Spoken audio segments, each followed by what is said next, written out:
ये पूरी दुनिया प्रश्नों और उनके उत्तरों से चलती है। कभी मनुष्य प्रश्न करता है तो कभी समय। कभी प्रश्न छोटे होते हैं और कभी इतने बड़े कि उनका उत्तर पूरे युगों का ज्ञान समेटे होता है। और ऐसे ही एक प्रश्न के उत्तर में जन्म लिया इस दुनिया के सबसे बड़े ग्रंथों में से एक, रामायण ने। इस कहानी की शुरुआत होती है एक ऐसे स्थल से जहां प्रकृति अपने सब रंगों के साथ विराजमान थी। नदी के किनारे छाया से भरे वृक्षों के बीच पक्षी मधुर स्वर में गीत गा रहे थे। उसी प्रकृति के बीच एक कुटिया थी जिसमें बैठकर ऋषि वाल्मीकि अपने ध्यान में लीन, शब्द से परे मन के समुद्र में शांति की लहरों पर तैरते हुए। तभी उस मौन को तोड़ता है एक दिव्य उपस्थिति का आभास।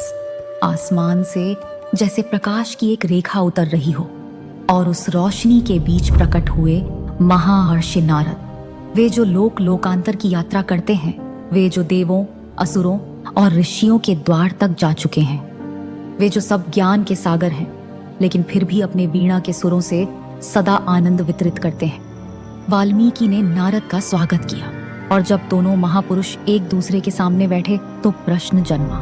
महर्षि, एक प्रश्न है मेरे मन में जो मुझे व्याकुल कर रहा है।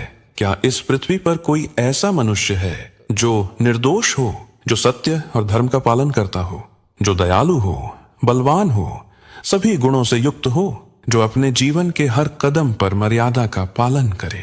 कुछ पल के लिए नारद मुस्कुराए, जैसे उनके मन में युगों पुरानी यादें लौट आई हों, और फिर उन्होंने बस एक नाम लिया, राम।